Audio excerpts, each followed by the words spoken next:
In the opening over of this second day, after a remarkable first one, Leeds found the boundary as Graham Onions overpitched. Remember, we are in the Yorkshire second innings. No, you're not hearing things. 20 wickets fell on the opening day.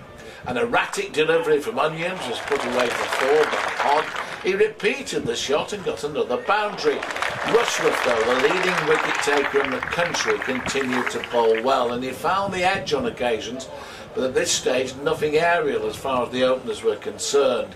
But that did not continue as Leeds edged to keeper Richardson out to Rushworth for 19, and Alex furious with himself.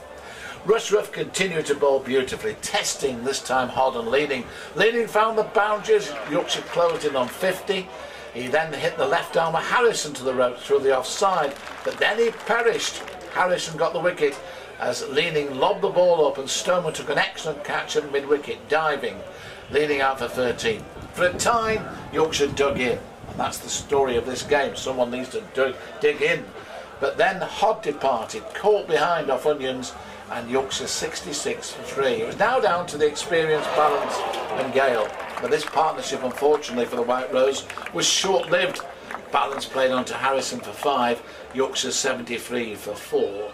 Soon afterwards, a great moment for Graham Onions of Durham, his 500th first-class wicket, a snort of a delivery to remove Andrew Gale, Yorkshire 79 for 5.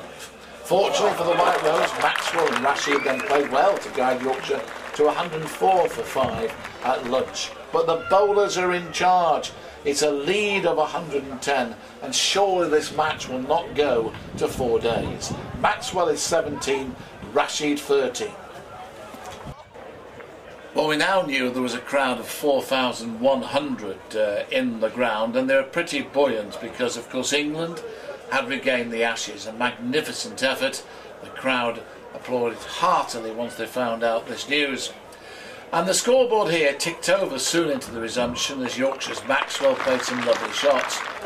Rashid joined in as the pair started to dominate for a time.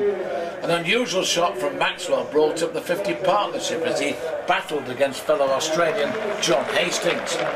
Boundaries were coming on a regular basis, with Rashid for a time hitting a purple patch. Maxwell blasted Rushworth through the covers for a 4. A thick edge through slips gave Maxwell his 50, 62 balls, 6 fours. The two continued to dominate and they brought up their 100 partnership. A second 50 in the season came up for Rashid as he hit back-to-back 4s.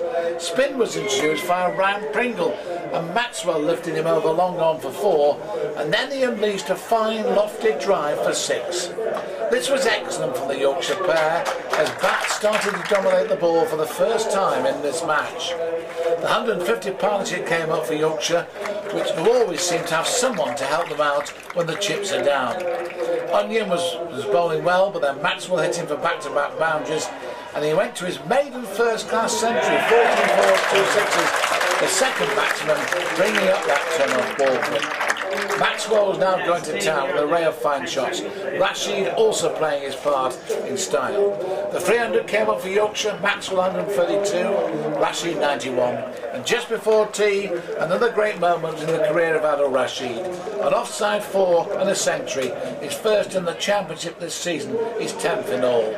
125 balls and 19 fours for the little all-rounder. What a session this was for Yorkshire. Rashid 102, Maxwell 135. Stand a remarkable one, and Yorkshire 315 for 5. Into the final session, and the 2 Yorkshire batsmen pushed some singles before Maxwell's great innings came to an end. He drove spinner Pringle to Clark at deep cover and was caught. A standing ovation as Maxwell went for 140 from 144 balls. At least one Australian was happy with the day's outcome. Tim Bresnam joined Rashid at the wicket, and the stand of 248 between Rashid and Maxwell happened to be the 4th highest for the 6th wicket in Yorkshire's history. Now Bresnam was soon into the groove, hitting Pringle for 6 over mid-wicket. He's been into tremendous form so far this season with the bat, and he continued to find the ropes as Yorkshire tried to ram home their advantage further. But the new ball reached its first victim when Rashid was caught by Clark in the deep off Rushworth, out for a splendid 127. For a time, Yorkshire were becalmed as the new ball gave Durham a bit of a lift. Scott Borthwick took a fine slip catch to give Rushworth another wicket as Bresnan was out for 28. Plunkett blasted Hastings to the mid-wicket boundary and Yorkshire was take 381 for 8, and then he crashed a half volley away off Rushworth to the ropes. Plunkett was hitting well and Yorkshire went past 400 and a lead of over 400 as well. Steve Patterson hit a fine straight 6 before Plunkett was out, LBW for 27 to Pringle. Well, Yorkshire have closed at 420 for 9. What a transformation. At last the batsman getting in charge. A lead of 426, Patterson is 18, Sidebottom 1. Another intriguing and compelling day before 4,100 at North Marine Road.